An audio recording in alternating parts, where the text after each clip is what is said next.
Hello friends.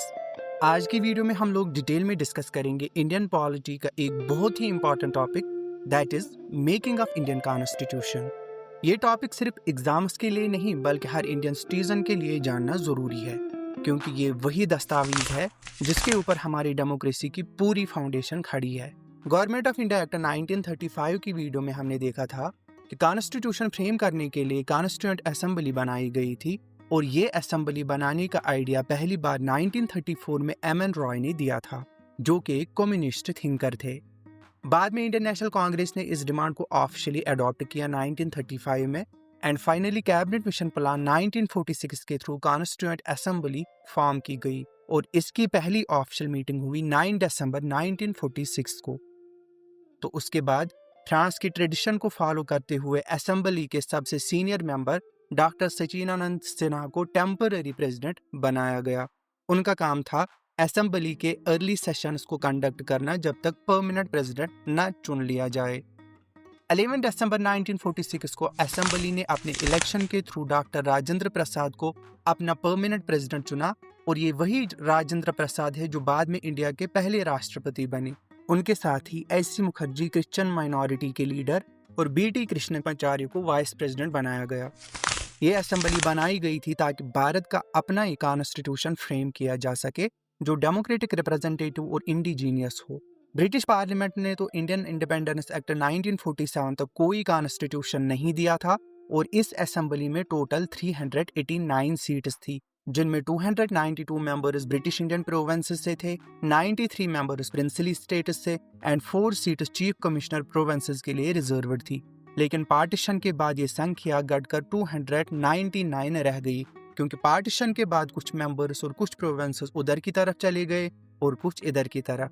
अभी assembly proper तरह से काम शुरू ही कर रही थी कि 13 दिसंबर 1946 को जवाहरलाल नेहरू ने एक हिस्टोरिकल प्रपोजल प्रेजेंट किया, जिसका नाम था ऑब्जेक्टिव रेजोल्यूशन।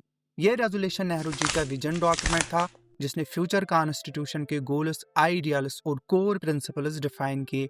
इसमें ये सब पॉइंट्स इंक्लूड थे कि इंडिया एक इंडिपेंडेंट सॉवरेन रिपब्लिक बनेगा, इंडिया एक यूनियन ऑफ स्टेट्स होगा जिसमें ब्रिटिश इंडियन प्रोविंसेस और विलिंग प्रिंसली स्टेट्स शामिल होंगे, सभी सिटीजन्स को जस्टिस, सोशल, इकोनॉमी, पॉलिटिकल जो है वो मिलेगा, और हर एक इंसान को freedom of thought, expression, belief, faith, worship मिलेगी, हर किसी को equality of status and opportunity मिलेगी, और साथ ही साथ minorities, backward classes, schedule caste और ट्राइब्स के लिए एडुकेट सेफगार्ड्स होंगे। बाद में यही ऑब्जेक्टिव रेजोल्यूशन प्रीएम्बल का बेस भी बना। 22 जनवरी 1947 को असेंबली ने इस रेजोल्यूशन को अडॉप्ट कर लिया, और इस दौरान ब्रिटेन में पॉलिटिकल डेवलपमेंट्स भी हो रहे थे पैरेलली।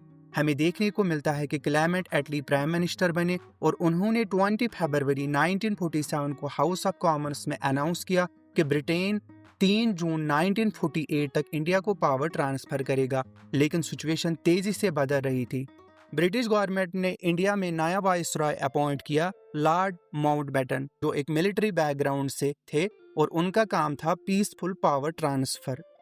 3 जून 1947 को माउंटबेटन ने एक डिटेल्ड पार्टीशन प्लान प्रपोज किया, और जिसका नाम था माउंटबेटन प्लान। इस प्लान के थ्रू ब्रिटिश ने इंडिया के 2 पार्ट्स बनाने का डिसीजन लिया, इंडिया एंड पाकिस्तान, और 15 अगस्त 1947 को पार्टीशन इम्प्लीमेंट हुआ और भारत आज़ाद हुआ, लेकिन एक डिवीजन के साथ। इस वजह से कॉन्स्टिट्यूएंट असेंबली की स्ट्रेंथ 389 से 299 रह गई। पाकिस्तान के रिप्रेजेंटेटिव्स ने असेंबली छोड़ दी थी। उसके बाद इंडियन इंडिपेंडेंस एक्ट 1947 ने ऑफिशियली कॉन्स्टिट्यूएंट असेंबली को सॉवरेन बॉडी बना दिया। अब वो कॉन्स्टिट्यूशन फ्रेम कर सकती थी और साथ ही साथ लेजिस्लेटिव फंक्शंस भी परफॉर्म कर सकती थी, यानी वो ऑर्डिनरी लॉज भी बना सकती थी जब तक एक नया पार्लियामेंट फॉर्म न हो, और इसी वजह से इसे इंडिया की पहली पार्लियामेंट भी कहा जाता है। जब असेंबली कॉन्स्टिट्यूशन फ्रेमिंग का काम करती थी तो प्रिसाइड करते थे डॉक्टर राजेंद्र प्रसाद, और जब असेंबली लेजिस्लेशन का काम करती थी तो चेयरमैन होते थे जी.वी. मावलानकर, जो बाद में लोकसभा के पहले स्पीकर बने। और उसके बाद अगर हम कॉन्स्टिट्यूशन की फॉर्मेशन की बात करें तो कॉन्स्टिट्यूशन बनाने का काम चला लगभग 2 साल 11 महीने और 18 दिन। टोटल खर्चा आया 60 लाख। कॉन्स्टिट्यूशन बन गया 26 नवंबर 1949 को और लागू हुआ 26 जनवरी 1950 को, और इसी दिन हम रिपब्लिक डे भी मनाते हैं। कॉन्स्टिट्यूशन के अलावा असेंबली ने कई और हिस्टोरिकल काम किए। 22 जुलाई 1947 में जैसे नेशनल फ्लैग अडॉप्ट किया, तिरंगा। 24 जनवरी 1950 नेशनल एंथम जनगण मन, national song Vande Mataram and first president of India elect किए गए doctor Rajendra Prasad. Constitution framers ने लगभग 60 कंट्रीज के कॉन्स्टिट्यूशन का डीप स्टडी किया, जैसे Britain, USA, Canada, USSR, Germany etcetera. तो दोस्तों, ये था making of Indian constitution part 1। Part 2 में हम बात करेंगे कॉन्स्टिट्यूएंट असेंबली की important committees, doctor B R. Ambedkar role as drafting committee chairman और कई इंपॉर्टेंट हिडन फैक्टर्स और एग्जाम सेंटर्ड पॉइंट्स। तो चैनल को जरूर सब्सक्राइब करें ताकि आपको मिले एग्जाम लेवल नॉलेज एक एंगेजिंग और ओरिजिनल स्टाइल में। Thanks for watching doubt डिमोलिशर।